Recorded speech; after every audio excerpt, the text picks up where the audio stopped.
साढ़ा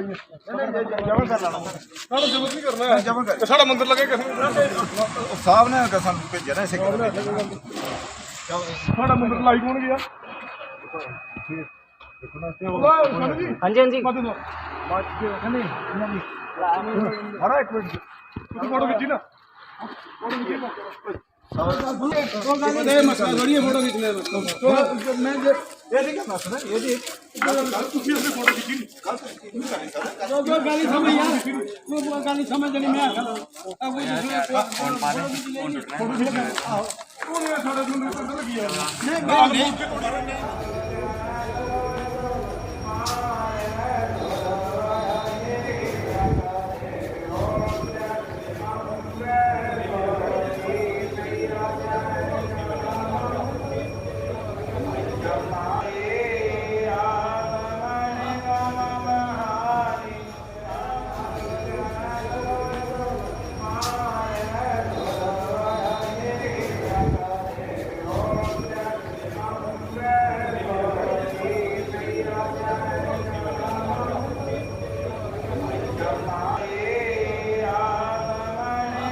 बात थोड़ी पता है। आपको पता चला?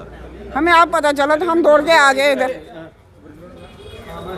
तो आपको क्या लगता है कोई शरारत हुई है यहाँ पर? ये कह रहे हैं हम योगा करते हैं सवेरे इधर। जी। इन्होंने बोला ये 5:30 का चढ़ा हुआ है। अच्छा। आप योगा कहाँ करते हैं? मैंने बोला इस हाल में करते हैं। कहते इधर से उधर से आगे कोठे पर भी जगह है। मैंने बोला हमारा कंसर्न उधर नहीं है, हमारा हाल इधर सीढ़ी से चढ़ते हैं इस हाल में। हमने उधर क्या करना है? हमने झंडा देखना नहीं है। झंडा जिसने देखा वो गया है जिस टाइम वो हमारे 5:30 से पहले आया है। अच्छा। हम पूरे 5:30 इधर आए, 5:30 से वो कुछ नहीं था। मोहल्ले के जो लोग हैं वो पूजा मतलब यहाँ पर योगा करने के लिए आते हैं? हाँ हाँ, मोहल्ले के नहीं हार है, इस मोहल्ले के नहीं है। हम आगे डिगियाना से आते हैं, गांधीनगर से, संजय नगर से आते हैं। अच्छा। योगा करने। तो ये आपको क्या लगता है कि कोई शरारत की गई है आपसी भाईचारे को? तो नहीं, शरारत तो है, शरारत तो है। हिंदू को ललकारते हैं ये मुसलमान। हाँ जी। मैंने बोला ये ललकारते मुसलमान हिंदू को। जब भी कुछ होता है हिंदू निकलते नहीं। इनको पता है ये लोग ऐसे डरे हुए लोग हैं। हम जितना डराओ इनको तो इतना ही ये डर जाते हैं। कौन है इधर हल्ला गुल्ला होना चाहिए था इस टाइम, कोई नहीं निकलता। इधर हजारों लोग इस टाइम खड़े होने चाहिए, हजारों लोग इधर होने चाहिए थे। हम क्या, हम इतना तो बोल दिए, हमें क्या भी, बाकी तो हमें पता ही नहीं है तो क्या पूरी वारदात है? आप बताना चाहेंगे कि कितने बजे की ये पूरी वारदात हुई है? देखो जी, ये तो वारदात का तो हमें पता नहीं है कितने बजे की है, पर ये झंडा जो है पता नहीं कब से लगा है। शाम को लगा, रात को लगा, दिन में लगा। कोई 2 या 2:30-3 बजे के बाद पता लगा कि उधर झंडा लगा हुआ है। एक छोटा सा बच्चा बोलता है मेरी मम्मा ने 6:30 बजे झंडा देखा है, सुबह 6:30 बजे। तो अभी फाइन पुलिस आई थी, पुलिस ने देखा है, इन्वेस्टिगेशन चल रही है। जिसने भी किया बड़ी क्रूरता का काम है। आमने सामने आया, हम बताएंगे उसको कि हम क्या चीज़ है। तो ये आप देख ही ले, सारा समाज रोष में है। बाकी ये बोलते हैं डरने डरने वाले हम तो हैं नहीं हैं, पर ये उनको भी मैसेज है जो कर रहे हैं, अपने हैं व भगाने हैं। हम छोड़ेंगे नहीं, इन्वेस्टिगेशन का पता लगने दो, उसके बाद हम देखेंगे क्या करना है क्या नहीं करना है। देखिए, यहाँ पर अगर हम बात करें रामपुरा इलाके की, तो यहाँ पर कहीं ना कहीं एक तनावपूर्वक माहौल जो है वो बना हुआ है। और इससे पहले सिदरा इलाके का जिक्र करते हैं तो सिदरा इलाके के अंदर इसी तरह का एक इंसिडेंट देखा गया, जहाँ पर हिंदू देवी देवताओं की मूर्ति को अखंडित किया गया। और उसी के बाद सिर्फ 2 दिन नहीं हुए थे कि आज जम्मू के रामपुरा इलाके के अंदर इसी तरह की एक वारदात देखने को मिली है, जहां पर एक झंडा लगाया गया है। हालांकि तमाम लोग यहां पर मौजूद हैं, उनसे भी बातचीत करना चाहेंगे। भैया, क्या वारदात है? इस तरह की वारदात होना एक सिदरा इलाके में भी आपने देखा, और उसके बाद जम्मू के रामपुरा इलाके के अंदर एक और ऐसी वारदात देखने को मिल चुकी है। तो कहीं ना कहीं एक आपसी भाईचारे को जो है वो कहीं ना कहीं खलल डालने की बनाई जा रही है, मंशा बनाई जा रही है। आप किस तरह से देखते हैं? देखिए, हम तो इसको इस तरह से लेते हैं कि कुछ शरारती तत्व हो सकते हैं जो माहौल ख़राब करना चाहते हैं। इससे पहले एक इंसिडेंट हुआ, बट एक चीज़ आपसे पूछते हैं कि why Hindu always target, Hindu को सॉफ्ट टारगेट क्यों किया जाता है? और भी तो धर्म हैं, और किसी धर्म के मतलब ऐसा कभी नहीं सुना कि उनके किसी आस्था का विषय या किसी को छेड़ा हो किसी ने, लेकिन क्यों हिंदुओं के मंदिरों के टारगेट किया जाता है? ये चीज़ भी तो सोचनी चाहिए कि हिंदू पोलाइट है, हिंदू बोलता नहीं है। इसलिए देखो सर, जो आप बात बोल रहे हैं कि वाई गुलदस्ता सिर्फ जम्मू में ही है, कश्मीर में कहाँ गया गुलदस्ता? महबूबा तो बड़ी बोलती है, पर गुलदस्ता मेरे को तो गुलदस्ता जम्मू में ही दिखता है, उनका कश्मीर में गुलदस्ता कहाँ है? उसको बोलो थोड़ा बयान ध्यान समझ के दिया करो। अभी ये टाइम नहीं रहा, अभी आप इधर भी जो प्रोग्राम चल रहे हैं इनके झंडे लग रहे हैं, मूर्तियाँ टूट रही हैं, ऐसा नहीं चलेगा। अभी क्या लगता है कि हिंदुओं की आस्था को ठेस पहुंचाने की कोशिश की जाए? ये तो आज नेचुरली आप सबको मालूम है, उधर मंदिर तोड़ा सिद्धरा में 2 दिन पहले, आज इधर झंडा लगा दिया। ये चल क्या रहा है, ये कोई समझ नहीं आ रहा है, ये कौन सी राजनीति है? और हम ये सरकार से अपील करते हैं उन लोगों को भी पकड़े और उन लोगों के खिलाफ भी सख्त से सख्त एक्शन हो, और यहाँ जो हुआ उन लोगों के खिलाफ भी एक्शन होना चाहिए कि आइंदा फ्यूचर में कोई ऐसा शरारती तत्व माहौल ख़राब करने की कोशिश ना करे। अश्विनी जी, आप किस तरह से देखते हैं इस पूरे इंसिडेंट को, क्योंकि काफ़ी निंदनीय इंसिडेंट है, पुलिस को किस तरह से संज्ञान लेना चाहिए?